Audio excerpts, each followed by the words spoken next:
What's up? How you doing?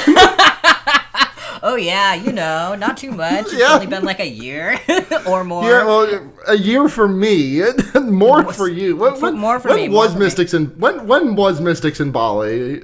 Yeah, March 9th. March 9th was the last episode. Yeah. So just slightly over, but by about 2 months. Yeah.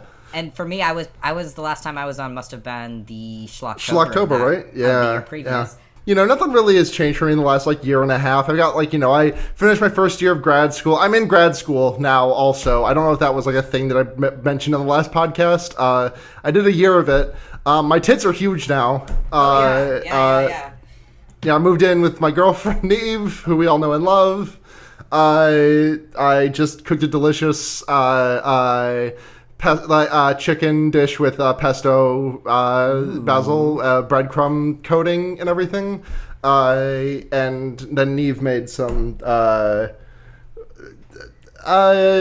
bow tie. I can't for fall bow tie pasta with the remaining pesto sauce. Yes. I don't know the actual name for it. I know it as bow tie pasta. That is good enough for me. Good enough for my Midwestern sensibilities. Yeah.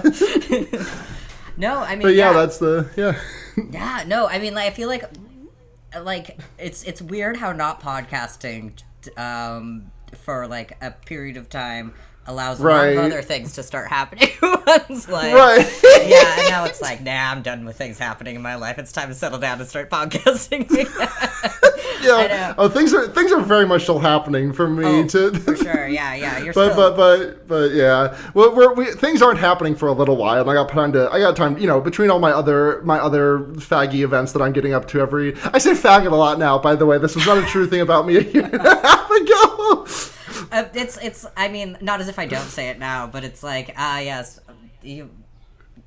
Not even we've changed. I think that it used to be a bigger part of my lexicon than it was now. It is still part of my lexicon. Let's right. There's no bones about that. It is absolutely still there. But yeah. Yeah. I mean, similarly, let's see what happened. I can't remember if I had a girl. No, I did not have a girlfriend last time I was on. I don't think. No, I don't think so. I think I had a dubious partner that I was a situationship, as they say on the website. Yes. Well, this turnaround is so crazy, and it's red flags all over the place. If anyone just seeing it from the outside, but it's she visited for the first time in Minnesota. We saw each other met in person in August. Yeah, and then. We were okay, so we're gonna live together now, and then she moved in November of last year, and let's fucking go. Honestly, I know. It was and it's just been so fucking funny because I've just been she's been doing the most. I've just been continuing to live in the same place that I've lived before. Right. I'm living vicariously through her. It's she's a furniture salesperson now. She's going to little art shows in Minneapolis, and it's yeah, you are living in a location. I get to do that with Neve too. Now it's you've never been to the Strong Museum of Play? Oh, that's the new feeling. Someone gets to. Oh, you've never been to the old abandoned water reservoirs where there's a bunch of graffiti and you can stand in the middle and it looks and sounds like a boss arena because of the echoes. Oh my god! Ooh, let's go do that. So many, seeing the city with a new pair of eyes, and also realizing how much I take for granted how well I know the city. Yeah, because driving from my parents' place to my house is back of my head. I do that shit blindfolded. Obviously, It's my parents' house, but Neve needs it down to the second to last turn. Still, she's getting there. She doesn't drive from my parents very often, to be fair, but Yes, there are. It's a 25-minute drive. Yeah, exactly. That is the thing. I mean, to be honest, when I'm going over there, she's also normally going over there with the frequency with which I go over there. Yes, I understand. / the frequency with which my mom wants to see them. Oh yeah. My parents, on the other hand, their asses are in fucking Spain now. My mom. I saw your posts. Yeah, dude, it's I just love telling people it because it's just this craziest thing, and everyone's weird. Good for that. Weird Spain. First of all, my mother pinched every penny she had, and apparently made a lot of money at her job. I didn't know as a child. She was like, fuck my job, I hate my boss, I'm retiring at 50. And she did, and then she moved her fucking Minnesota ass to Spain. And I don't know, man. It's so funny because, like, my parents just look so American Midwest. Middle-aged American Midwest. My dad wears a baseball cap. Yeah. Every day of his life. I have never, unless he had to Is it the same baseball cap? I need to know. I mean, it's always a Minnesota Twins hat, so I don't know if it's the exact same one, but it may as well be. Yeah, I've only not seen him wear it at, like, weddings and funerals. I can picture in my mind's eye perfectly. Yeah. But, and, you know, my mom is just, she's a Midwestern mom. She wears big, you know, like, loose floral print shirts, you know the type. Yep, I do. So like, I worked with many of them. Yes. They're friendly. I have many articles of clothing in my office that I would that I have taken to describing, because I don't wear these kind of clothes, but I do have a handful of clothes like this, and this to me is like office worker chic for when I have to pretend to be normal about it. Yes. But just like the fact that your mom is doing it like willingly, it's beautiful. Oh man, yeah. Oh, it's good to be back, baby. It's good to be back. It's good to be fucking back, yeah. Oh man. Yeah. Speaking of, you want to fucking get into it? Let's fucking do this.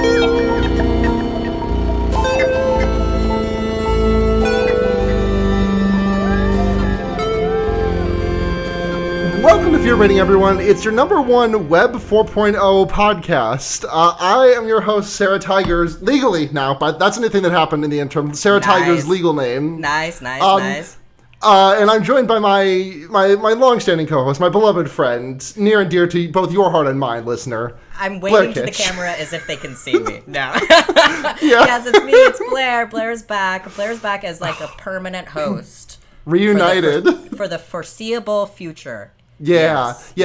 And we should probably talk into about like what the schedule we're planning is, just because I want to make sure I'm not killing myself to make this show happen, because it was like either I was putting out good radio or I was putting out good radio and I was like really like pushing myself too hard, or I was not pushing myself very hard and putting out kind of bad radio. For sure. And there was never a happy medium that I could find with that, and so I want to be able to keep it like that. So we're going to be doing every 2 weeks for pretty much until school starts back up for me at the end of August. Maybe we'll depending on how, it's going to be me calling it as I go, but like if August and the start of September is like light enough, we might keep it going. And then once my semester starts proper, back up to monthly. Right.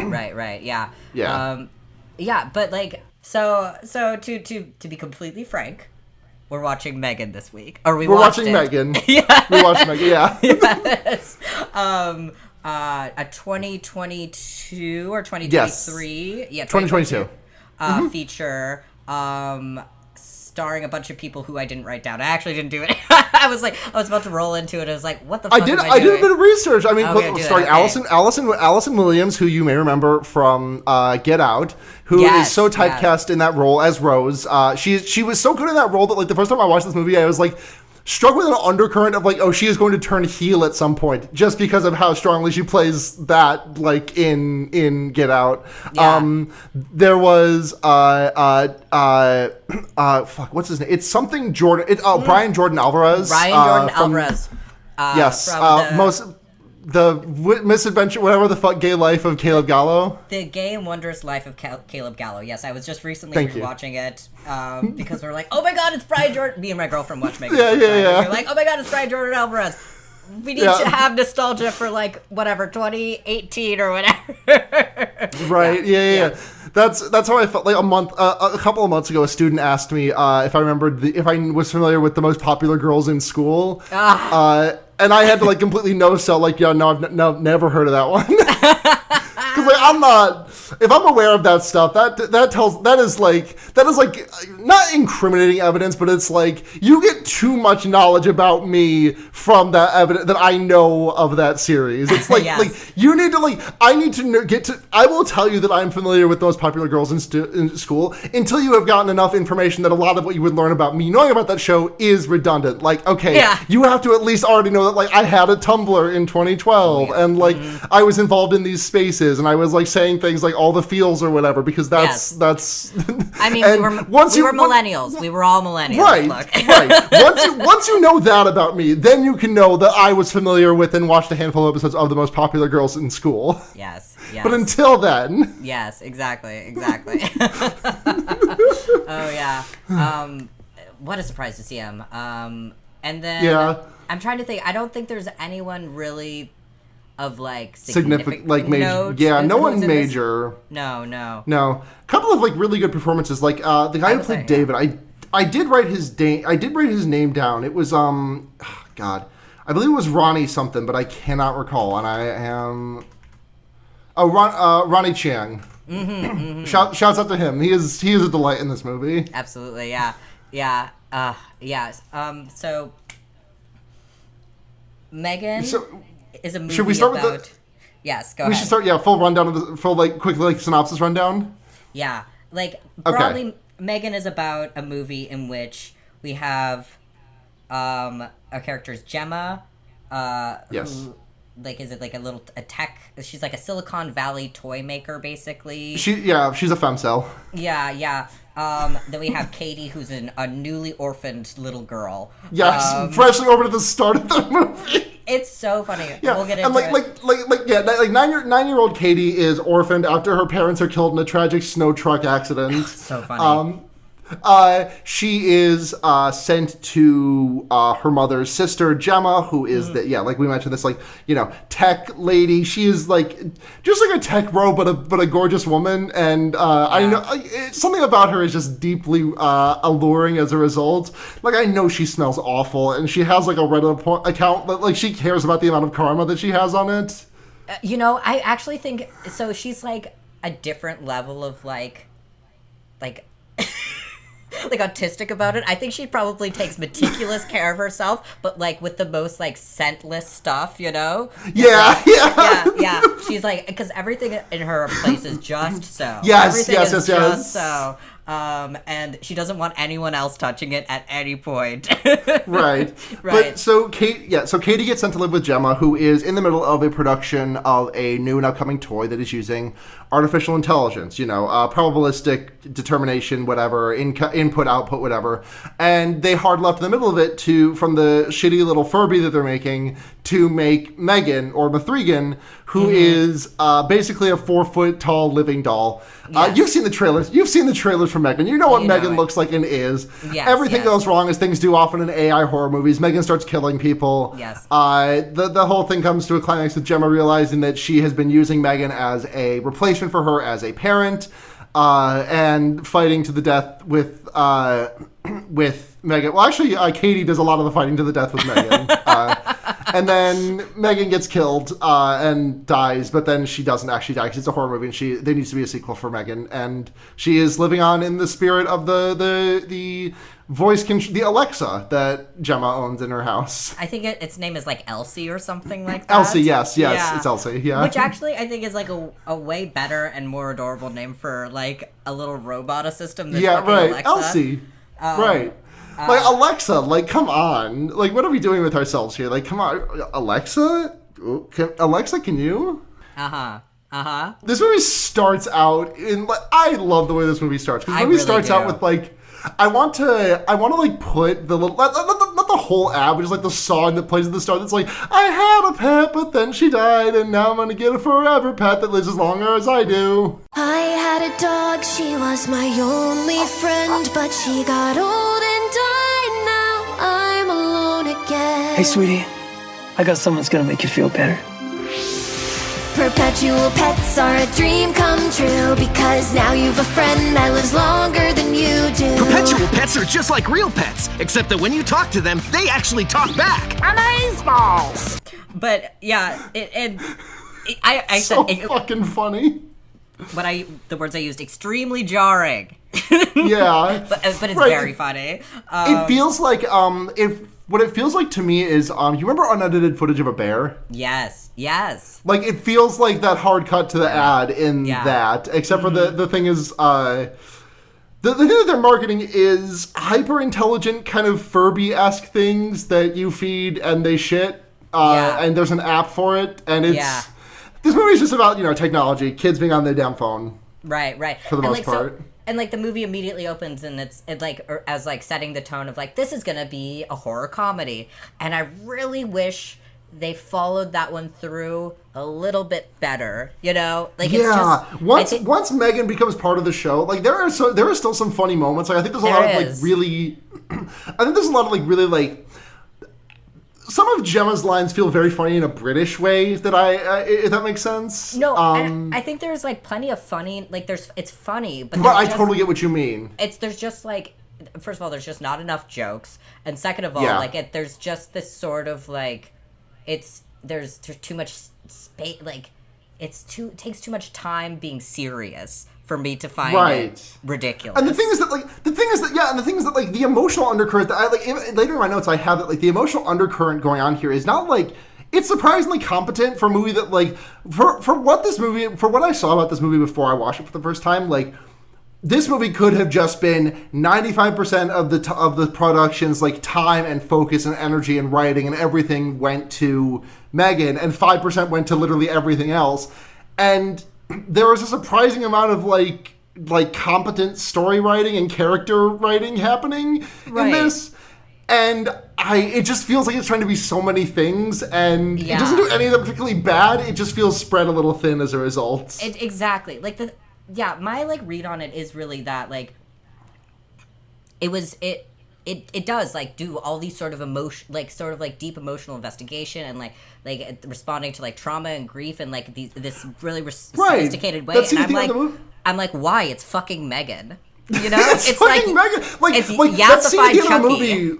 When that scene at the end of the movie when Gemma gives Katie that talk where it's your parents died, that's the worst thing that could possibly happen to you, and I'm and it's just very emotional and heartfelt and really good scene. Allison Williams is a really good actor. I need to go watch her in more things. Yeah. And I'm just Brian Jordan Alvarez was just kind of mugging to the camera 5 minutes ago. You had M3GAN wrapped up like Laura Palmer for a minute. This movie just kind of, I feel doesn't really either it doesn't know what it wants to be or it doesn't want to decide what it should be. Yeah. For all the things I'm getting out at the game, I do quite like this movie. This is a 3 stars with a heart on Letterboxd at worst, I think, and I'm really excited for what the sequel is going to be. Yeah, but I don't think it deserves a sequel, but I'm excited for it anyway. I think I need the sequel to. We're getting to our end of episode thoughts at the start, but it's just I need the sequel to be more bloody. I know that I watched the unrated version this time, but I watched the PG-13 version this time. I have seen the unrated version. It's not enough. It feels like they tried to they tried to script and shoot for PG-13, didn't get it, and then had to tone things back to make it in the PG-13 range. And I want them to just fucking go around and fuck around with the hard R. I want to see M3GAN split someone's chest cavity like Johnny Cage does. No, for sure. I want to see again Johnny Cage hit the fucking splits and uppercut a guy's nuts so bad that his skull flies out of his noggin. Like I said, I want this to be yassified Chucky. Yes, I want this. Yes, exactly. So yes, as we alluded to, yes, Katie's parents die in this sort of just it's totally comical, stupid so funny car accident. It's just in the middle of a storm. They're driving to go skiing. They're like, oh, we can't see anything. We'll just the wife is like, just stop, and the husband's like, okay, and there's but we can't just stop in the middle of the road, and it's we'll just wait for the snowplow, and then the snowplow hits them, and it's well, yes, but also don't stop in the middle of the road. Pull over. I love the part of that scene where the dad is like, where the mom's like, why did you tell the guy at the park that we had 4-wheel drive? And he's like, I thought we did. This car looks like it has 4-wheel drive. And I've been that person. I'm thinking about like a video that I watched like a month ago about how light trucks like that, like very high off the ground, like the shits like, you know, like the mom vans that are burning holes into your eyes through your rear view mirrors. The things that are like designed to be like, they're just like unsafe for the person inside as well as the person outside, because like it's an anti-lock brakes thing. Everyone thinks they're way more safe than they are, and they can just like be decay of the road and just like drift back and forth freely. Yeah, my new SUV has 4-wheel drive, and I learned not the hardest way, but kind of a hard way, that doesn't mean you won't slip around. Last winter. Yeah. So like, be careful out there, people who drive. I'm driving my shitty little sedan. I know exactly how much traction I have, and it is not much. No, for sure. Yes. And then so like, we get the like cuts from the fucking collision of the we get like a little loading bar in the middle of the screen. Title card, Silicon Valley, like. Cut to the interior, and we see Brian Jordan Alvarez walking into his computer lab. The audience goes wild. And we're introduced to the sort of like suspended like skeleton of M3GAN. Just like draped like an angel, like as though she's an Evangelion, like just like hung up on the cross. Yes. As Gemma's boss, well, like she's working on M3GAN, and then Gemma's boss comes in, and we realize that she's not actually supposed to be doing that. That's not her actual job. She's supposed to be working on. Supposed to be working on Forever Pets? Yeah, Forever Pets or something like that. Perpetual Pets. Perpetual Pets, thank you. Yeah, it's like Perpetual Pets. Yeah. Because I think Forever Pets is something that actually existed at some point. Almost. I'm going to look into this now. This is the on-the-ground reporting that you've missed from Fear Baiting. Yeah, because I remember they were like these sort of hyper-realistic like cats or dogs, but they had no legs. They were just sort of like loafing, and so they were completely flat and plastic on the bottom. Not hyper-realistic, but more realistic than most toys are. And they were just like... Oh, no, they were for real pets.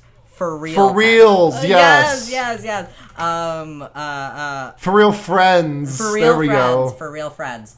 Littlest pet shop looking ass. Yeah, because there's a cheaper knockoff version of the toy that they're making, and he's all like incensed about it. It's just like, you're losing me money. She is. I mean, like, whatever. But this is just not what these companies. You're there to do the thing that you were.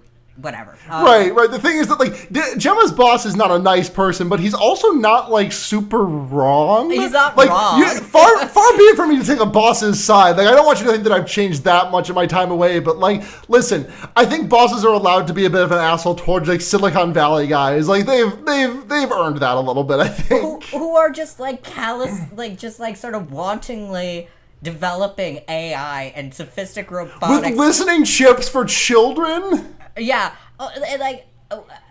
something that has to be massively expensive. First of all, how did he not, it's like, see the sort of, like, things she was charging on the company card or whatever and be like, nobody else is spending this none of my other developers are spending this amount of money. I wonder what Gemma's up to. She's really making that perpetual pet pussy pop. I know, clearly. Perpetually. But then, God, fucking, she, like, starts up M3GAN and is like, boss, David, you gotta look at this. You gotta check this out. And she like, fires up M3GAN and starts talking to... She starts talking to him, and then she starts, like, glitching out, and, like, because Caleb Gallo, I know his name's Brian Jordan Alvarez, but I'm just going to start calling him Caleb. That's fine. Caleb is, he realized he forgot to put a part back in, but Gemma's first response is, oh, this is probably just a race condition, which is a line that I missed the first time. Like, just, like, you remember, like, when the fucking Kinect came out and, like, they couldn't see black people? Mm-hmm. I do remember. It's a consistent problem with technology. Yeah. They only tested on white people before it goes out. Well, I guess it's probably less consistent these days because, like, it's sort of like a bottom line problem. Like, you know? Right. Right, but anyway, like... I'm sorry to like be fucking cinema sensing, but I do find it a little bit harder to believe that would have been completely like an issue that Gemma was concerned about when there was like, when they have a 3-person dev team and one of them is a black woman. I know. I would imagine that, I guess Gemma is just building this entire thing though in terms of the code. Yeah, and she's not like an ethical woman. Like she didn't even stop before she even, like, they talk about the ethics later, but it's like, why this conversation now? I mean, that's very much in line with Silicon Valley, but the critique is not of Silicon Valley, it's of kids be on their damn phones too much, and their damn phones be M3GAN. Yeah. It's also kind of a Silicon. It also feels like a bit of a Silicon Valley thing to me. But they just, Gemma is not enough of a villain.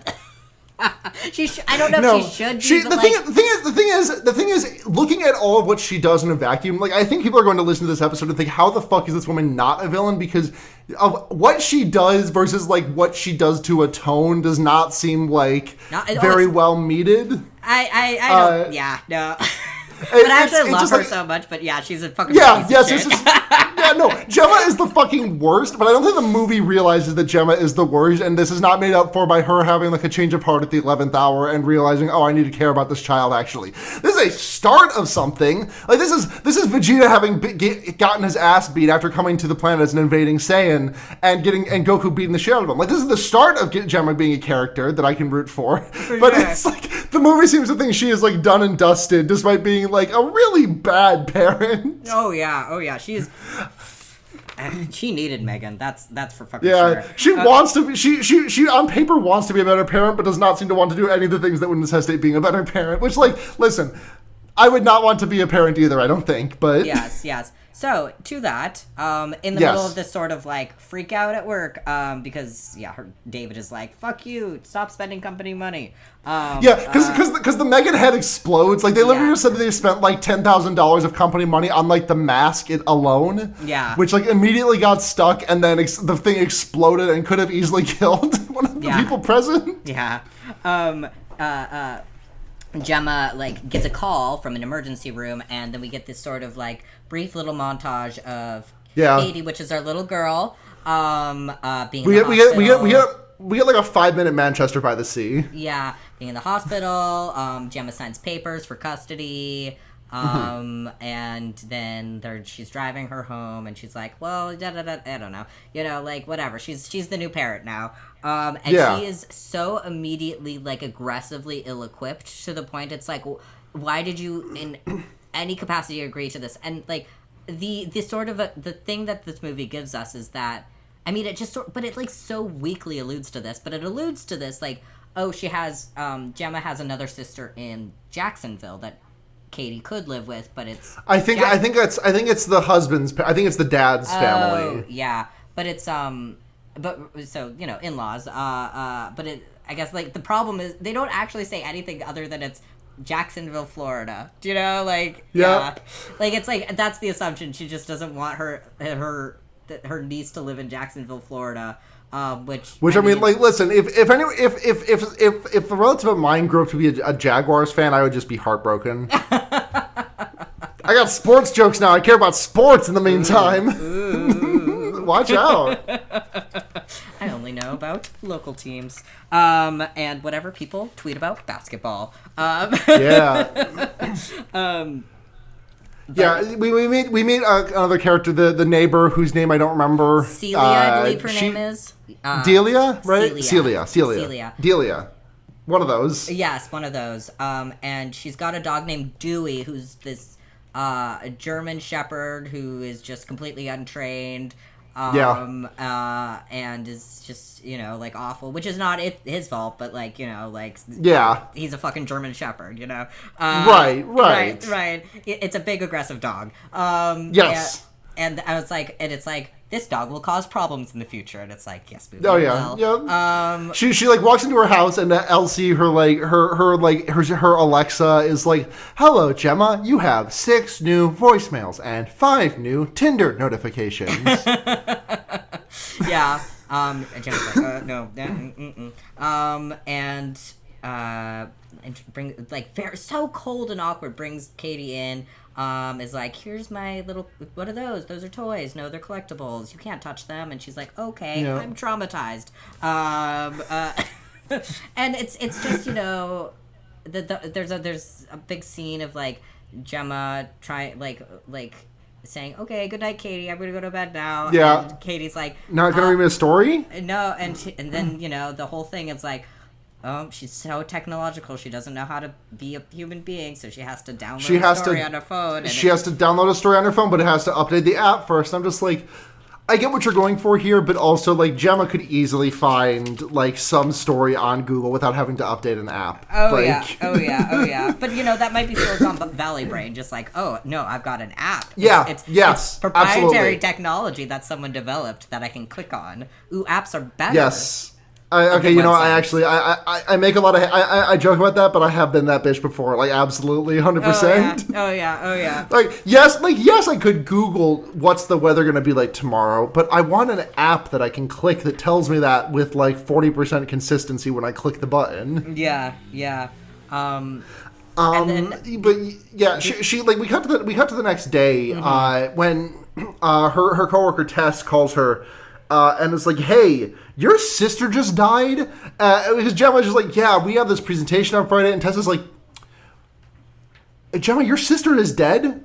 You have a daughter kind of now? Yeah. You should worry about things that are not work, I think. And Gemma's like, no, it'll be fine, it's whatever. And then the, what's the name for that? Like not CPS. Well, kind of CPS. I don't really know. She's like a child therapist who comes to Gemma's house. It's basically Child Protective Services. Even I don't know if it literally is, but effectively it's right. Like making sure that like she like the new place that Katie is living is good for her. Right. And it's just another like a big problem I have with this movie is that it spends so much time showing that Gemma's not good at raising Katie, and it's like right. We get it, and so it's just more of that really. Oh, that's not the right way to play with this toy sort of situation. They bring up the family. Right. The thing that gets me in that scene is that the therapist is like, well, because Katie is the therapist is like, oh, why don't you play with any of these toys? And Katie says, oh, those are Gemma's collectibles. We can't play with them. And Gemma's, not wanting to look like a fucking shitty parent. Is like, no, we can play with them. Here, let me do this. And she just the most aggressive. Yeah. Right. She like stabs it out of the plastic covering in the front instead of just like opening the box like a normal person. With this fucking huge serrated pocket knife, she grabs right, the drawer. Like... It's cute. Yeah. I mean, it's just another it is another sort of quarter in the sort of.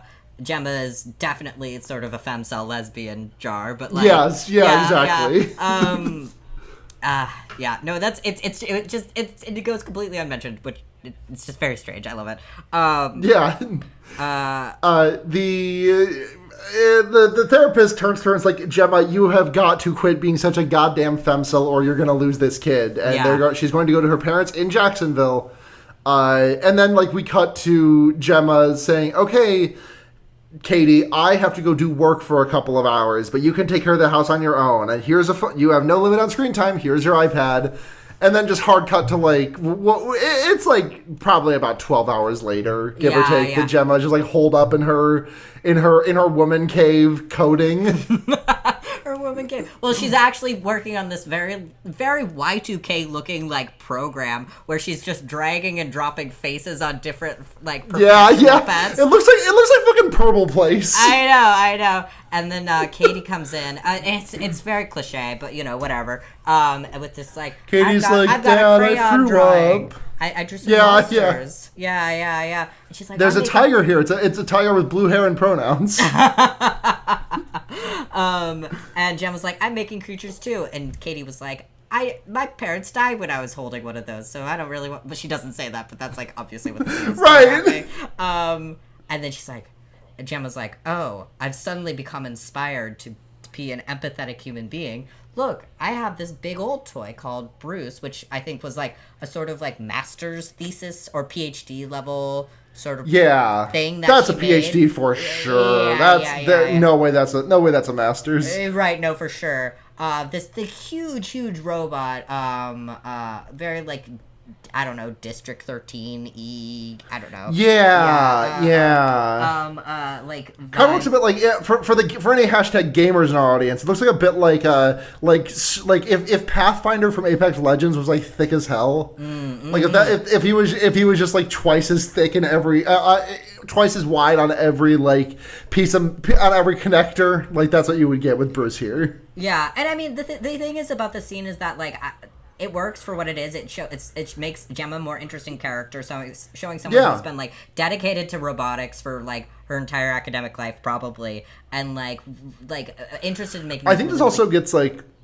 Go on. Sorry. Oh yeah, just like interested in making these really complicated things, and it's like, oh, we get why M3GAN is happening now. This is what she's all been building up to. Right. This is deeply sophisticated on its own, and it was just for like to get a degree, you know. I think this is also just like a good scene for like I think a lot of this movie being even palatable like hinges on Katie, and like I'll say this about any movie that features like a precocious child, like you know Sixth Sense hinges on fucking I can't remember his name now, Haley Joel Osment, I think. Haley Joel Osment, yes. Yeah, like that movie entirely hinges on that and his relationship with Bruce Willis, and it goes really well. Like I think this movie also like you know I think Katie is just cute in this movie. I think that she is like her actress is great. I will say. Yeah.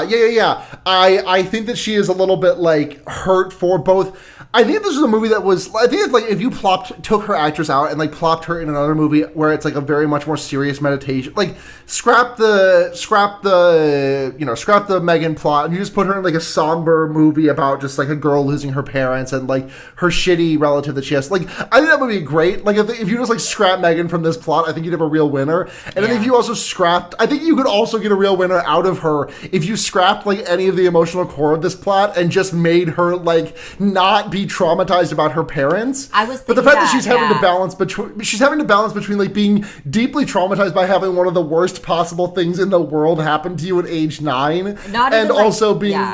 Go ahead. Yeah. Yeah, no, just she has to balance between both of those. I think she could do both of those very well if she was having to do one or the other, but both just kind of muddles the mixture a lot for me. I know, yeah.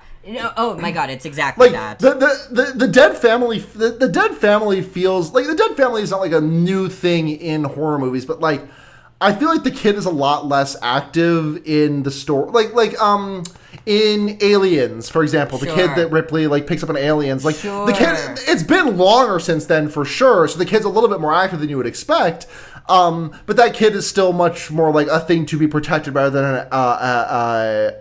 and like as active in a participant in the story than as Katie is. Yeah, so this inspired like the conversation, like Katie like demonstrates that she can like put on boxing gloves and be like control Bruce, and then Katie's like, wow, if I had a toy like this, I wouldn't need another toy for the rest of my life. And Gemma's and it's like, as if we can hear it echoing like a cartoon. We get this montage of her like putting shit together and programming stuff. And there's an email that she fires out to her boss. It's like, hey, we need to move the presentation forward a week. And it's just very funny that she is like. And she has enough like weight to throw around in her job, which does because she did very much blow up a prototype while her boss was in the room watching, an unauthorized prototype that her boss said you're not supposed to be doing this to. She like literally. She must have the job. She must be like the sort of like head developer on some level. Right. Like, but she doesn't ever seem to be bossing anyone around other than her coworkers who seem more right. That's the thing. Like she meets the CEO of the company later, and like she's like, oh, we got to get put in front of legal, because like she's just a nobody. That's nobody, and like I don't understand how she's not been thrown out on her ass at this point. Like give me mad scientist M3GAN creator. I know. Are you kidding? I want to like I admit that I'm being a little bit selfish here. I want to see Gemma get thrown out on her ass of her job and just like kind of slip into like just worse like taking care of herself and just more obsessed with this, and that would I'm just inventing and then come back to the company with this prototype and then it's evil, you know? Yeah. This is oh man. But unfortunately, instead of being a girl who stinks good, Gemma is a girl who does not stink in any capacity whatsoever. No, she stinks like nothing. And the montage happens and she like immediately abandons Katie again. Yes. And then we basically cut to the demonstration of this like little like child's playroom with like a window. Yeah. That Katie is in. And so David and his like little lackey, I think whose name is Kurt. Yes, Kurt. And everyone are there like watching, and M3GAN comes out and starts interacting, and it's like she starts like drawing a picture of Katie in like invisible ink. Invisible ink, yeah. Hands to Katie, yeah. And then it's this beautiful portrait of her, and whatever. And then David's like, this girl's not an actress, is she? And Gemma's like, no, this is my niece, blah blah blah. So like David is like really impressed. Obviously, like I don't know how you wouldn't be even seeing the sort of like fucked up prototype. Like it's an incredibly impressive thing that it was anyway. But yeah, it's like M3GAN is so obviously designed to be cosplayed for TikTok. That is my main thought about this movie, is that like it should not actually make this movie struggle at all. It actually is maybe one of the funniest things about this movie, is how aggressively it was trying to be for TikTok. Yeah. Especially like the little fucking dance. Yeah, when she's like about to kill David. Yeah. Well, and then they do it to like her and she and Katie do the dance together. Yeah. Yeah, at one point too. I've like seen that dance happening on campus. Like it's I know, like it is like whatever, but like it's just it's just not fucking goofy enough about it. I need this. I think this also like ties into why like there are moments in this movie that I think would be really cool if they were not playing to that TikTok. Because, like, I think in order to be dolled up for TikTok as best possible, M3GAN has to start looking at and acting as human as possible. And then just, like, getting slightly more human as things progress. Because, like, the thing is that, like, she starts becoming more human and making decisions really quickly, and it's in like worrying ways, and it makes like the moments at the end when she like confronts Gemma like one night before like the big competition that ends the whole movie, like it makes moments just like hit a little bit less hard, I feel like, because it's not, oh, M3GAN is suddenly being weird. M3GAN is now just suddenly just how she's been the whole movie. Yeah, exactly. I feel like, because here's the essential problem. At this point, we're about 30 minutes into the movie. Yeah. And M3GAN has just showed up. Like, meaningfully just showed up. And it's like, why did we not yada, yada, yada the past, the previous 30 minutes? Right. I need to... M3GAN 2.0 is going to start with M3GAN, like, I don't know, like ripping someone's servos out of their brain or whatever, some other robot. Yeah. Like, it's just, there's just so much build up to, like, the thing that we've all been waiting for, and the reason we all showed up.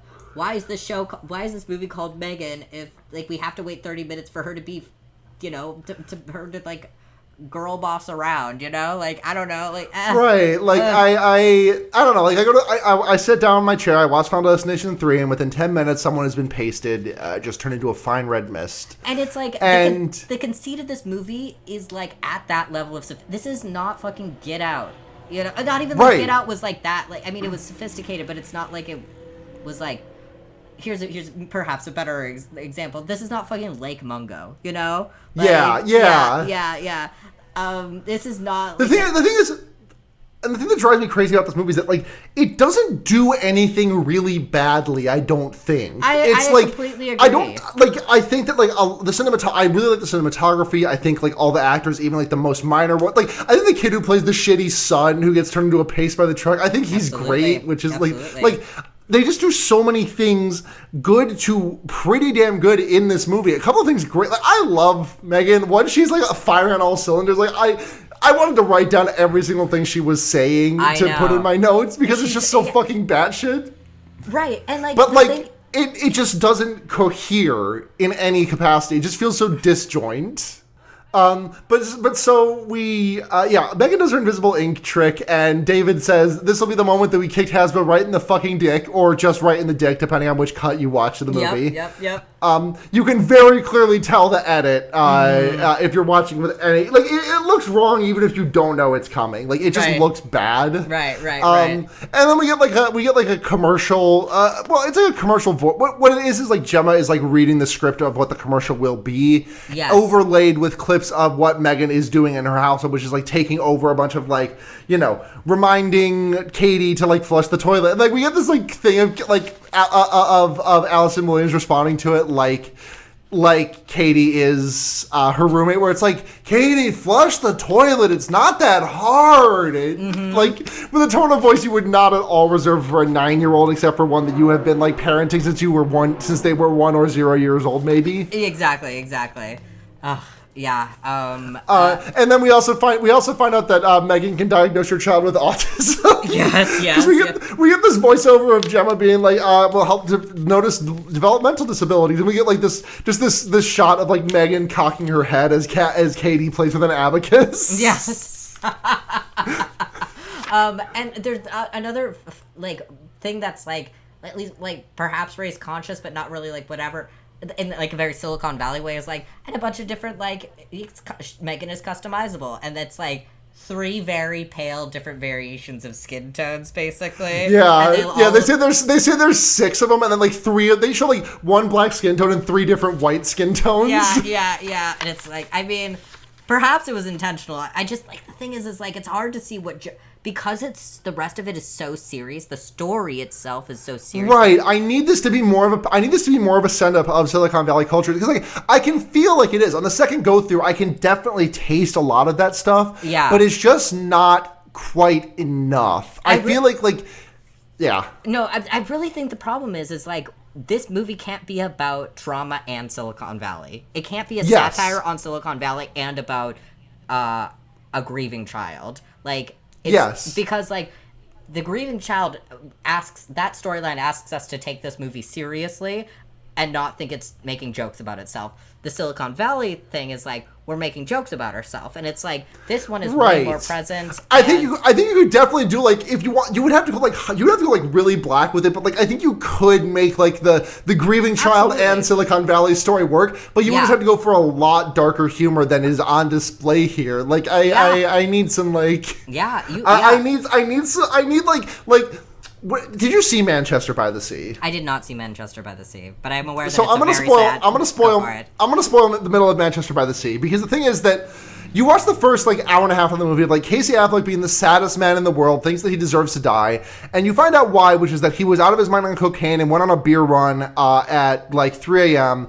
and did not put out the fire in his fireplace, and so his house went up in flames, and all 3 of his daughters, who were like 6 at the oldest, burned to death. And it is like, it is a sad moment, but it is like, if you had like an extra hair of like, and also the beloved family dog died in that fire, it would be like the funniest punchline to something you could possibly imagine. Like, I need that level of bad thing to happen to Katie at the start of this movie if we want to do that if we want to like have these 2 stories coexist. They needed to like be on a volcano.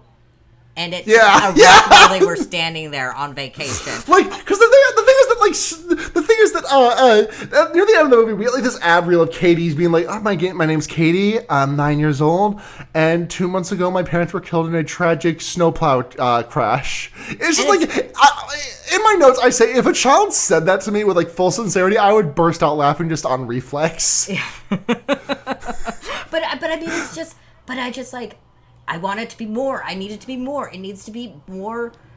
It's just not.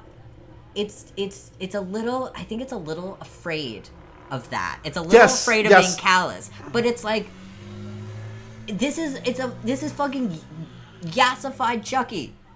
Yes. As I keep saying, it is callous already. The conceit of your thing is already fucking callous. Be callous. Right. The conceit of your thing is, what if there was a doll with like absolutely fucking like cinched waist, perfect lips, and it's saying titanium to you to help you fall asleep at night? Like we are not. Yeah. We need to get going so we can get we need to keep going so we can get the titanium scene. Oh my god, yeah. So So we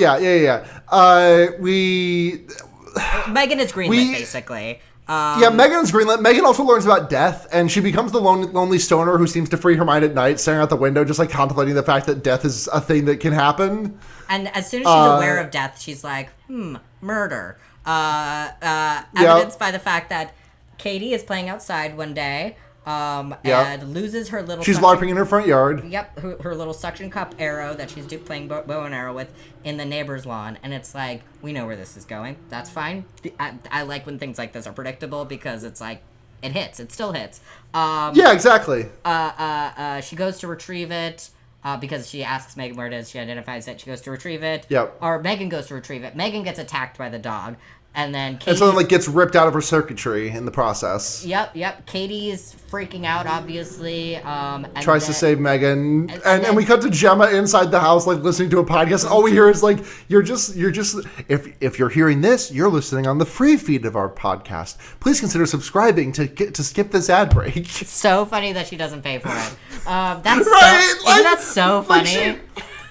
She absolutely can afford a Patreon subscription to this podcast. There's no way. And then she hears and then we hear Katie scream, and that's what alerts because the dog takes a fucking chomp out of her. It's crazy that Katie did not break a bone. Crazy that, but whatever, that doesn't matter too much. The thing that's great about M3GAN being in this movie, by the way, is we get to see a dog. We get to basically see a dog go hog wild on a child, but it's fine because it's a robot. Yeah, exactly. And robot made out of very tough stuff because it seems like M3GAN has basically a very little. The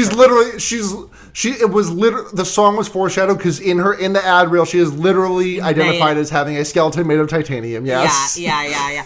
Oh, it's not even it just makes the song funny. It's just she's literally bulletproof. They can't shoot her down. That song moment is like a punchline. It's a perfect punchline. It really is. There's 3 in this movie. Yeah. Gemma comes out and saves the day after everything has already been dealt with. Yeah. And she yells at Celia if you don't put your dog down, I'm going to do it for you. Which Gemma, you're not going to do shit. That is a very big game to talk for someone who is not going to live. You are going to go on Reddit and complain about your neighbors in suburbia or whatever. Crazy. Yeah. Gemma's third. Gemma's number one concern these days. M3GAN. Number 2, Katie. Number 3, is it still ethically okay to post on r/child free now that she technically has a child she's raising?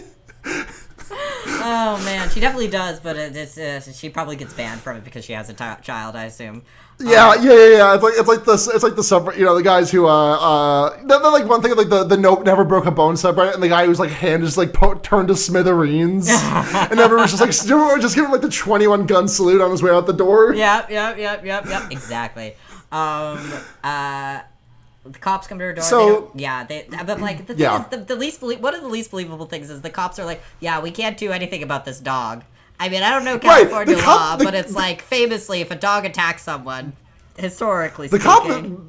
The cop is very chill, frankly. I know. The second cop in this movie is so fucking funny too. The one who's wearing the tweed jacket who takes Gemma's statement. I literally wrote that down. I'm like, I love this actor. I love this performance. I love the writing. It's so funny. It's so good. We're getting ahead of ourselves. So we get the demonstration of M3GAN, right? Yes. This is what's next. Yes, we get the demonstration of M3GAN. Before that, what happened? Right before the demonstration of M3GAN, at the night, we get the... Sorry, I think Bluetooth is causing a slight desync. No, it's okay. A little bit here.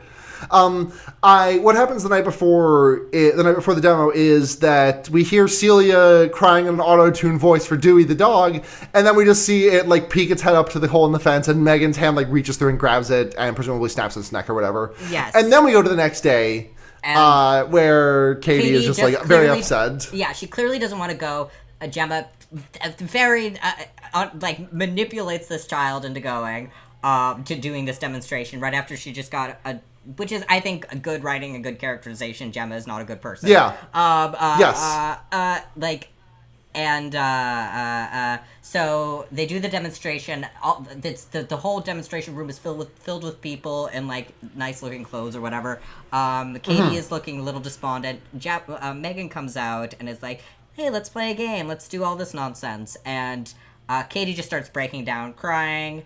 And she has a line about, like, every day I wake up in this strange house and I remember my parents are dead. And, like, for a brief moment, both times I watched this movie, for a brief moment, I thought by this strange house, I thought she meant, like, the fucked up fun house that she was, like, demoing M3GAN in. I know. It's really M3GAN's time to shine, basically, because she learns grief counseling. She downloads a grief counseling file or whatever, and basically says exactly the right things all the time. Like, it's like, "I will remember your mother for you." Sings her a little song. Very heartfelt. People in the audience are crying. Original song also. Yes. M3GAN is a fucking star. Basically the conclusion, and everyone's thrilled about it, and they're going to launch her soon.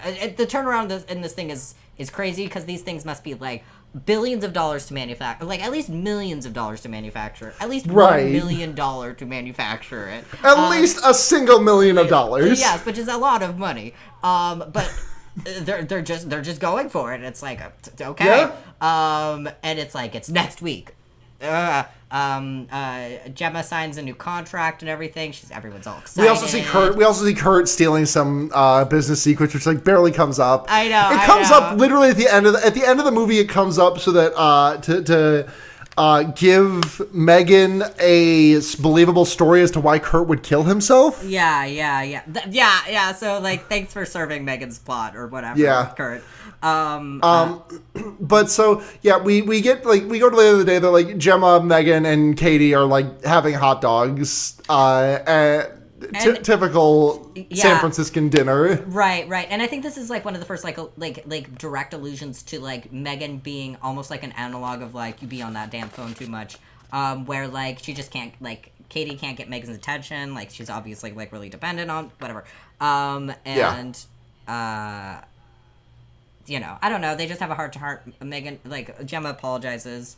The actual like, and then we see another representation of that in the next scene where the therapist from previously is watches them in the playroom. Right, watches Lydia. them in the playroom.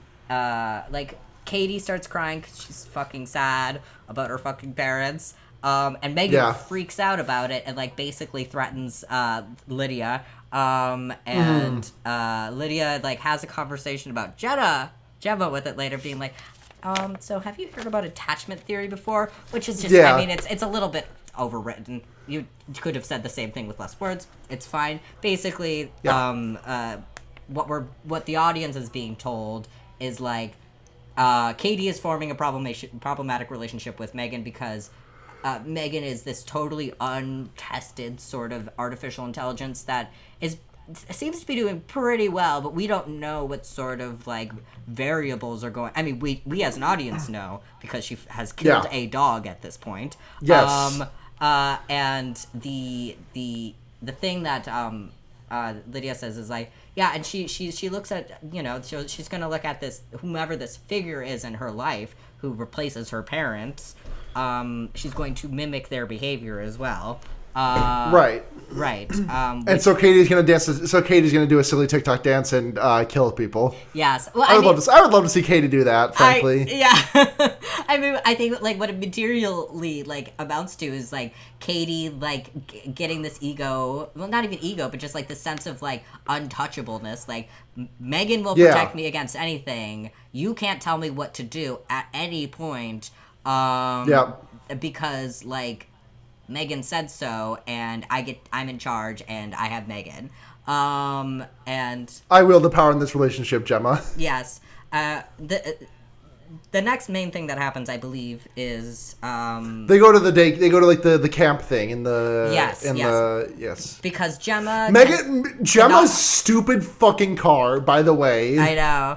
So the way that it opens, like the way that Gemma's car opens is that it opens like suicide doors on the back. It's like a minivan. Yeah. It's got like suicide doors opening on the back. And to be clear, when I say suicide doors, I mean like the classic suicide doors, not the ones that like flip up. Because that's the way that her front doors open. Her front doors open like that. Her back doors just open like the classic suicide doors. Yeah.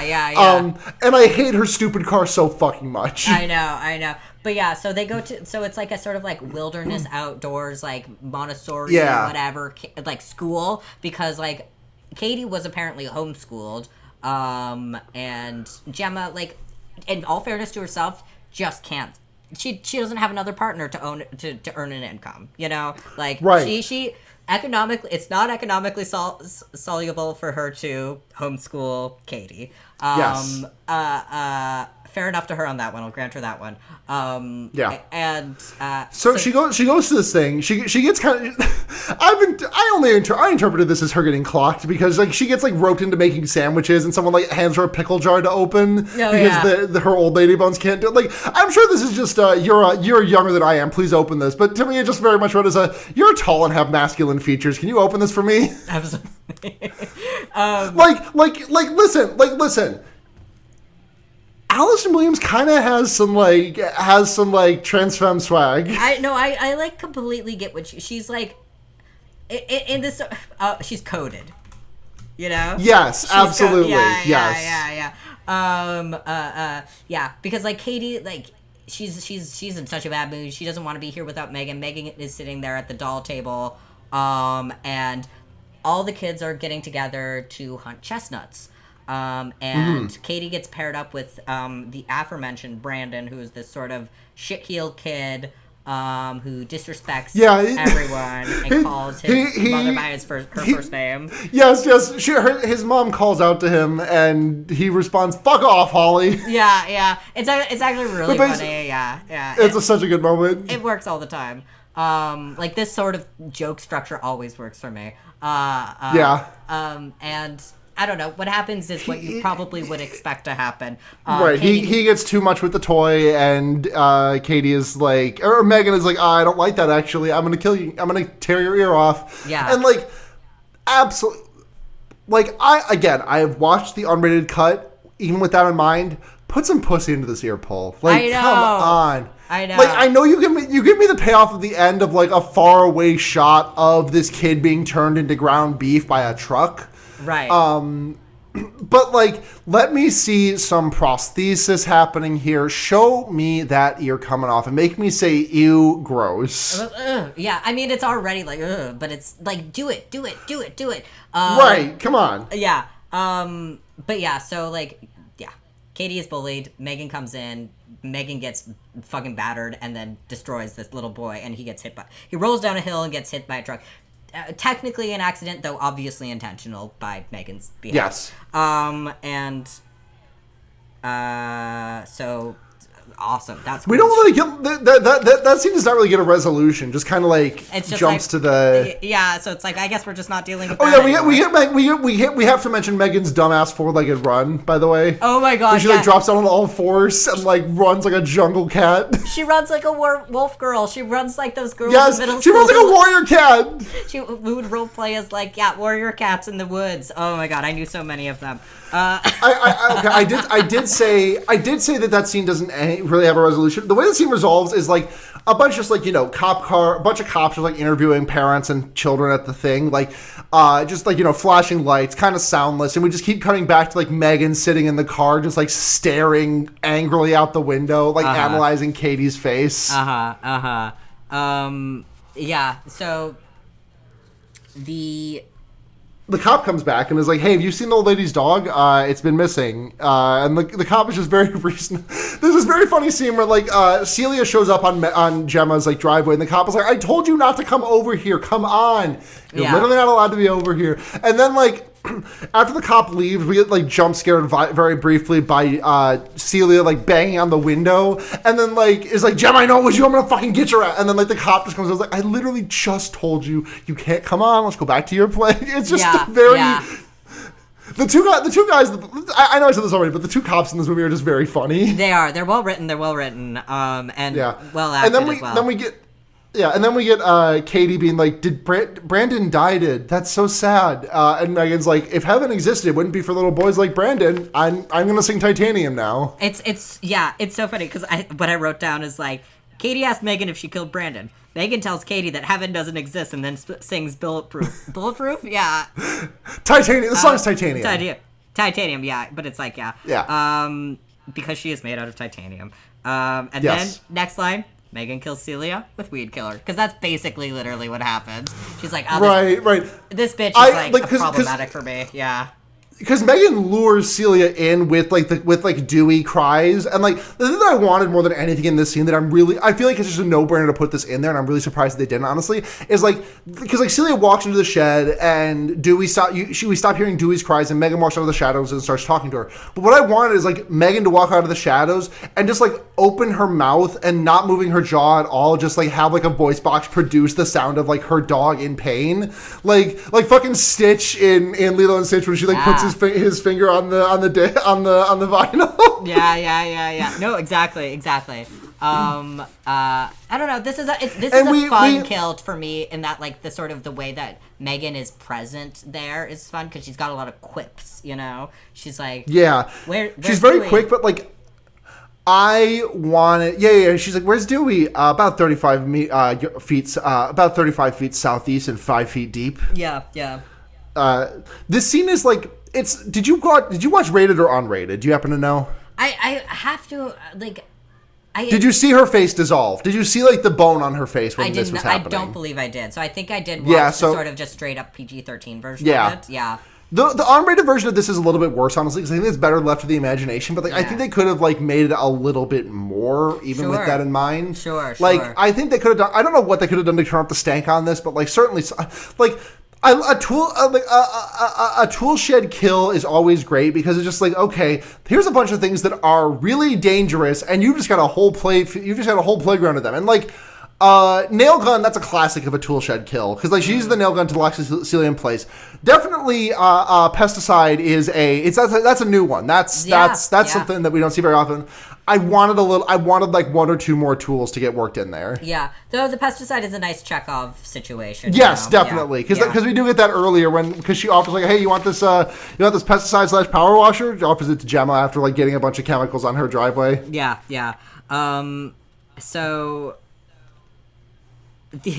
So then more cops show up. This is when we get that detective character. He's dressed in tweed. He does not give a shit at all. He is like mumbling. No. He's chewing gum through the entire, and he's he's interviewing Gemma. And he's like, this is the second time interviewing you, blah blah blah, and like, this is what the audience would expect. Like, are you saying there's a connection? And he's like, no. It's just like we found the kid's ear. I shouldn't laugh. But it's so good. It's fucking like, I shouldn't laugh at that. It's just like, oh yeah, that's whatever. I know. Then he like then we don't see the cops through the rest of the movie. No, I don't think. Megan. And then like basically later that night. Yeah, go on. Basically, the sort of like the climactic conflict gets introduced in that Megan's data reports have not been uploading to the cloud, and we know she's gone rogue, essentially, basically. And Gemma is all... fuck, Megan has gone rogue. Yeah. She kind of like quasi-confronts Megan in her... Well, Megan confronts her. Right. And this is the thing where I have the note where it's like, Megan is like a little too humanoid for the fact that she is like becoming too human to scare me all that much. Yeah. Where it's like, when Hal starts talking like this, that's weird. Hal is like a voice in a machine. He is so deeply he is so deeply de-anthropomorphized. Yeah. Whereas Megan is like... From instant one, she was kind of weird and like too human about this stuff. Yeah. And so like her like making this turn of now she is more scary. I'm excited for her in part 2 when she went in the next one where she doesn't have to pretend to be anything. Yeah. No, but it is. She's too unpredictable immediately, and that makes the sort of way she's unpredictable later like, well, duh, she's unpredictable. You know? Right. This is the scene when like Megan, because Megan. This is the scene when we find that Megan has taken control of Elsie to some degree, because Elsie chimes in and is like, "Are you doing okay, Gemma? Would you like me to play your end of day playlist?" And Gemma's like, you're not supposed to ask me how I feel? What's going on with that? And then M3GAN just, like, walks in. Yeah. They have a little confrontation, that basically resolves itself in, Gemma being like, hey, M3GAN, do you see this pen? And, like, hard shutting off M3GAN. Yeah. Like you said at the beginning, wrapping her up like Laura Palmer's her up. Palmer, and duct tape and plastic wrap. Because the thing is that kills me about this is that we see M3GAN getting wrapped up, but we don't see what the final product is. We see Kate, we see Gemma like grabbing materials and like doing it, but we don't actually see what M3GAN looks like. She tosses her in the trunk. She starts driving Katie, and Katie's like, I'm so pissed. You're hurting M3GAN. That's my friend. Perpetual pets fucking suck. They suck shit. And then we like get into like we get to the like demo, and like it's the day of, I think, and we get this confrontation between Caleb, Tess, and Gemma, and they're just like all arguing back and forth. And Caleb's like, "Look at her right now." We get this like pan, just like not a cut, it's just like a pan, like 3 inches to the left to show us M3GAN just like completely Laura Palmered up. I fucking lost it. It's so fucking funny. It's so good.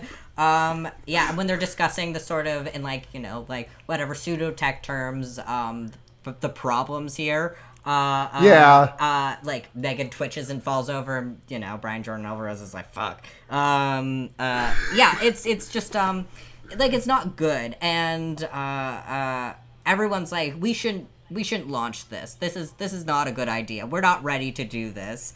And then we like cut to this newsreel that shows like, this is what Bitcoin sounds like, where it's like, how could a toy cost $10,000? Well, developer David, what's his name, says that this will be the biggest invention since the automobile. And then we like cut to like Gemma watching like one of those like hanging hanging LCD banners, kind of, where just like it's like on a very tall TV on a column. Right. And it's like Katie being like, "Hi, I'm Katie. I'm 9 years old, and my parents died from being hit by a snow truck." Yeah.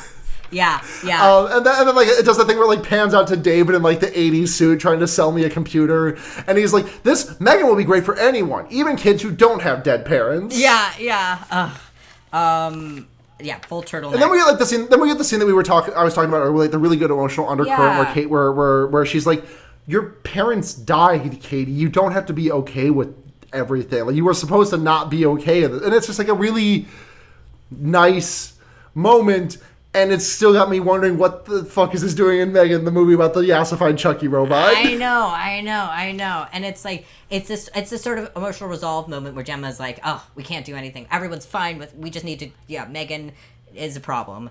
And David is freaking out. He's like, there's nobody here at his launch. They filled the room. Just all this sort of chaos. And, meanwhile, like, right, because Gemma like takes off with M3GAN gets left in the engineering bay with Tess and Brian Jordan Alvarez. Yep. And Gemma heads home with Katie. And I completely buy it. Like, this is not me poking a plot hole here. I completely buy that she would do this. But, like, she uses the already to this point demonstrated to be hacked Elsie to call Tess in the lab. Yeah. And, like, of course, M3GAN, like, hacks it and intercepts it. And, like, Tess does not actually get the warning of, like, hey, do not fucking let M3GAN out of the lab. Right. I fully believe that Gemma would just completely fucking forget about this and just be such, like, a tech bitch that she's just like, oh, yeah, I can just use this. This is fine. Yeah. It's not in my house. It's just here. It's in my car. So basically, like, it's so obviously telegraphed how this one, they're like, they didn't actually die, because, like, they're like, it's a really good tense moment, but essentially, like, M3GAN is, like, still, like, in control of everything and blows shit up and escapes. Brian Jordan Alvarez and Tess like managed to fend her off, and then there's like, what's that smell? And then there's just like a big explosion, and we don't see them until like the very, very end. Like I don't think we see them again in the movie. I'm pretty sure they survive. But we see them at like, it's like one of the last shots we see, like Brian Jordan Alvarez and Tess. He like get out of the car, one of the cop cars, to be like, at Gemma's place at the very end after everything has happened, and he dramatically takes off an oxygen mask. mask. Yes, I can't believe I forgot that. Yeah. Megan Megan David calls Gemma hey Gemma, it's your boss David. I don't know if we don't have a fucking robot in the house. Call me back immediately. And then he rounds the corner and Megan is there and she just starts doing her TikTok dance and there's just a copier set up with a paper guillotine just standing in the middle of the fucking hallway of this this is kind of like a hotel maybe. It's not like the office that they. It does not look like an office, but it must be, right? It just must be right. It looks like a hotel, but whatever. Maybe it's a conference room Maybe this is just what employment buildings look like in Silicon Valley. I don't know. But so she does her dance and she grabs a paper guillotine in the middle of a high tech office, just in the middle of the hallway, no less, not in a dedicated mailroom or anything. Yeah. But she uses it to run down David and stab him, and there's some in the unrated cut you get this spray of blood onto Kurt standing in the elevator. It's nothing. It's really nothing. It's different from the original or from the PG-13 cut, but barely. Yeah. And then this is when we get Megan spinning her yarn, being "Oh, Kurt, you were so David found you stealing secrets and you killed him, but then you couldn't deal it and you killed yourself with this paper guillotine." And all this time, all I can pay attention to is the fact that Kurt's actor has a giant vein or giant H made of veins on his forehead. It just looks like a fucking H up there for this whole scene. Yeah. Well, thankfully they all get slaughtered, much to the chagrin of the gathered masses as soon as the elevator opens. And chaos ensues as Megan hops in the fucking McLaren. Yep. She drive car away. And then there's the big final showdown. Just to hit preceded by Megan playing toy soldiers on the piano, by the way. Yeah, just to hit the big beats because we're running a little long here.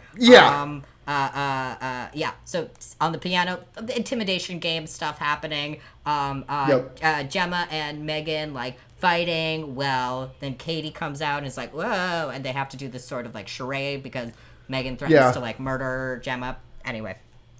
All of this happened. All of this gets led to the sort of workshop in Gemma's place. Yeah, Gemma gets her wet, so we get this great lurch. I love the way that Megan looks in this movie. The way that Megan ambulates is really, for all my complaints about the way that Megan acting, her physical motion is all great. In terms of and her speech patterns do become very almost GLaDOS-esque in this ending 5-10 minutes in a way that I really like. But yeah, the way this movie wraps up is just they wind up fighting back to the robot lab, and Gemma is almost beaten, but then Katie shows up and has the gloves on and powers up Bruce and beats the shit out of Megan. Megan gets torn in because Megan tries to sing what the fuck song does she try to sing? You gotta accentuate the positive. Whatever that song is, but yeah, it's that one. It's just such a funny because I the Chucky scene of we'll be friends. I thought we would be friends forever, Billy or whatever your name is. Yeah, and I also think it's an allusion to we referenced earlier 2001: A Space Odyssey of Hal singing that Daisy Daisy song. That makes a lot more sense. I think it's doing both, I think. I think this movie kind of whiffs here because I think that Bruce controlled by Katie tearing Megan in two is a great way to end this movie. But then the top half of Megan still has to be reanimated and tries to choke out Gemma, but Gemma beats it with ripping off the faceplate and uncovering the internal core, but then she can't because Megan overpowers her, and then we get Megan just the torso with the face removed, which, by the way, Megan no hair, face gone, kind of a look. I want to look like that sometimes. Yeah. But then Katie comes in with the screwdriver and just punctures the thought box, and that ends the movie. Yeah. But then Megan escapes into Elsie at the very end, and that's the very end of the movie. Yes. On a scale of... On a scale of 0 to 5, Perpetual Pets. Perpetual Pets, fabulous. I actually think I'm going to give this one a little bit less than you because I wanted this thing to be so much more than it was. And, and the ways that it fell short just made me insane. This is a 2.5 for me, I think. That's fair. That's very fair. Strong concept, and it's like okay execution, but it's like an okay execution. I think is like worse than a terrible execution. Right. Do you know what I mean? Like it's just. I get you. I'm still putting this at like a 3-bagger for me, but like this is. I very much get you. Like I think I am just more very much enamored by the promise of what is going to be in M3GAN 2.0 because I feel like listen, if M3GAN 2.0 sucks, I'm gonna retroactively like edit my review here to be like 2.5 stars. But as it stands, I'm putting my faith in M3GAN 2.0 being what I want, what I wanted this movie to be. Like, I wanted this movie to be more off the walls and more batshit, and like, I feel like I got almost all of the off the wall shit from the promotional materials. Yeah. And I feel like I've had to dig for anything that is like equally off the walls, funny, crazy batshit in the way that like the titanium scene is. Yeah, because it's like that stuff is there. It's just not. There's just not enough of it, I think, like, the sort of, like, killing spree she goes in the end should have been the last 45 minutes of the movie instead of the last, like, 12 minutes of the movie or something. There's just, like, the thing is that I think movies don't understand is, like, we are not all cinema, like, audiences are not CinemaSins. Do you know what I mean? Yes. Like, yes. We don't need to know that much about how this technology is working. Right. Let M3GAN just start running roughshod on some fuckers. Yeah. Like it's I kind of feel like my hand is being held. Like this is not exclusively this movie's like problem. Like a lot of movies have this problem, but I feel very handheld through a lot of like cinema like this. That's just supposed to be like mindless schlock, but like we. Not even mind, but just like be confident enough to be as mindless schlock as you are painting yourself to be. Be pure-ish. Like that's all I want. Be the fucking TikTok movie. Do not like be the fucking like TikTok yassified Chucky doll movie. Right. Like be that and don't have to. I don't know. There is some trash that there is an artistry of trash that this movie is needing a lesson in. Yeah, and I think before they make the next one, they need to watch some John Waters. And really get some. It just maybe any of the classic slashers from the 80s, you know, just like really. Not get into like honestly. Yeah, just get into the goofy shit. Like that's what this should have been. Like watch all of the bad Friday the 13th. Exactly. From before the 2000s. Exactly. Like sit down, watch Jason Takes Manhattan, watch New Blood, watch. Was New Blood Friday? Was that Nightmare? I can't remember. Watch Jason X. Yeah. Watch all of those. Yeah, exactly. Do we do questions then recommendations? Yes. Okay. I got questions. Okay, let's get into it. Crass at Crasspants asks, does M3GAN count as mech anime, or is the remote control drone over the line?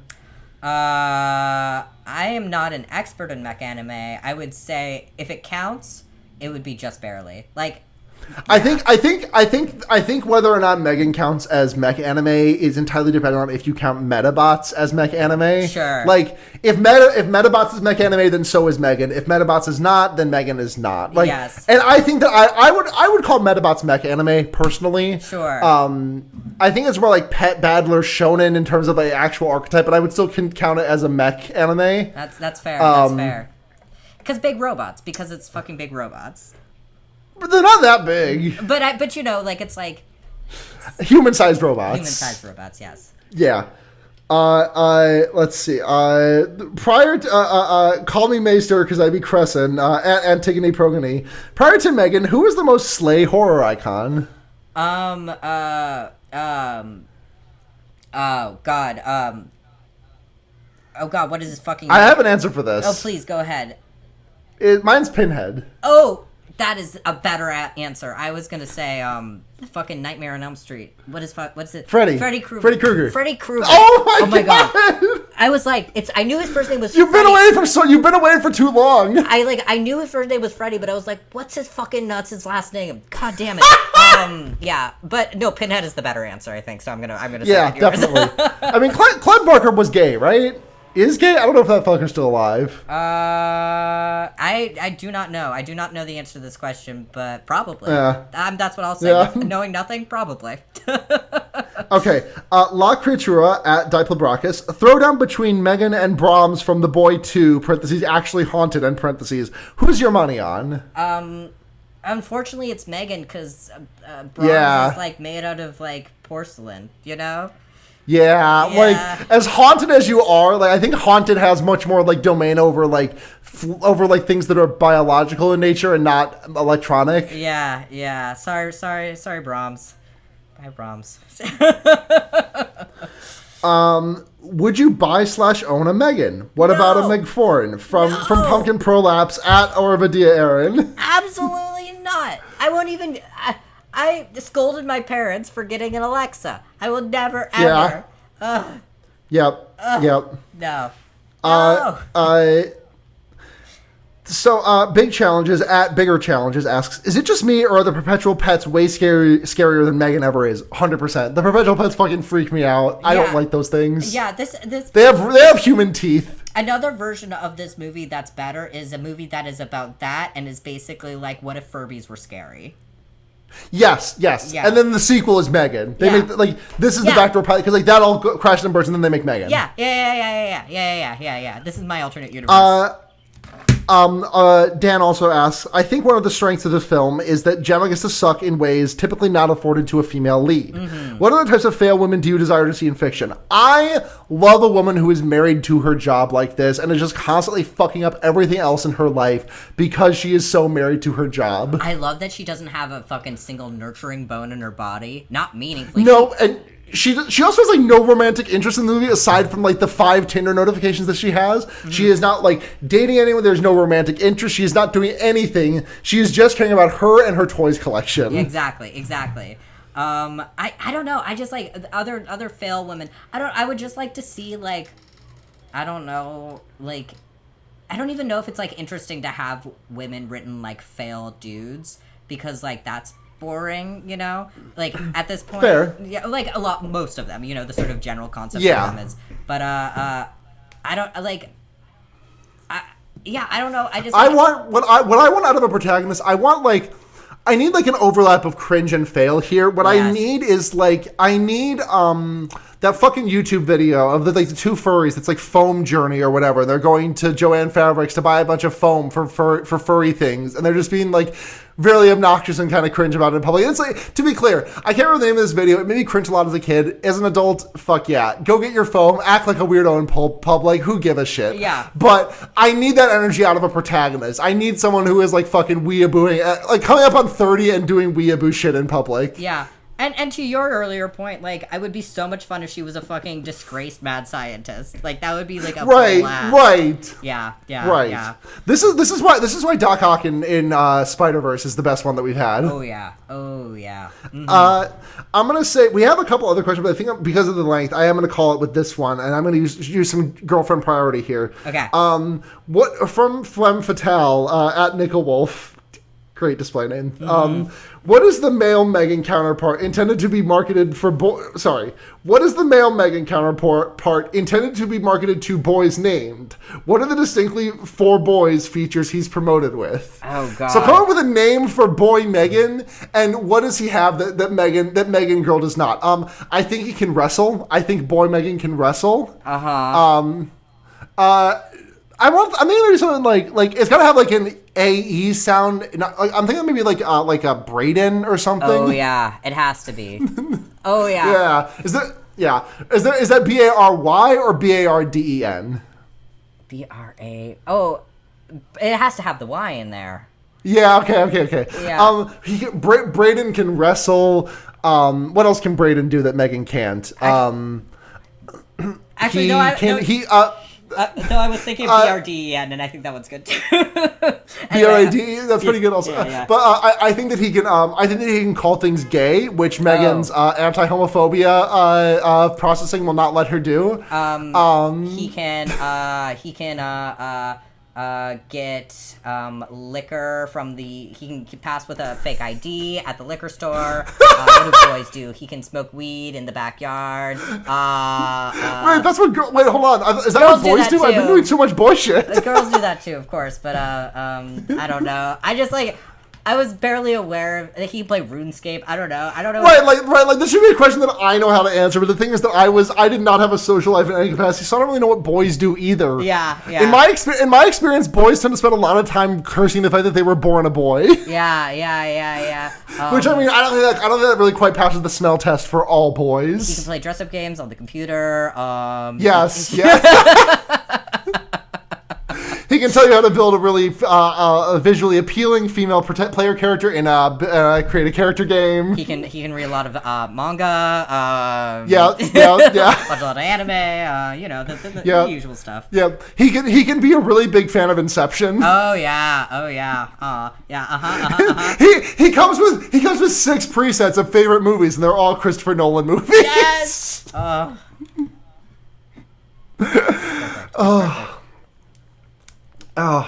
So we wrap up here. Thank you to Seda for doing our intro outro music. People you meet outside of bars.bandcamp.com, or I believe gaygothvibes.online if that URL is still funked. Let me double check that real quick before I sign off on it. I'm I'm all but certain that it is, yes. But I have not made reference to it in so long. I know. It's like it's the dust is this cobwebs are coming off of the gears as they're continuing to roll. Oh yeah. Gaygothvibes.online is definitely still on the website. Hit that shit up. Absolutely. Shouts out to Seda. Yeah.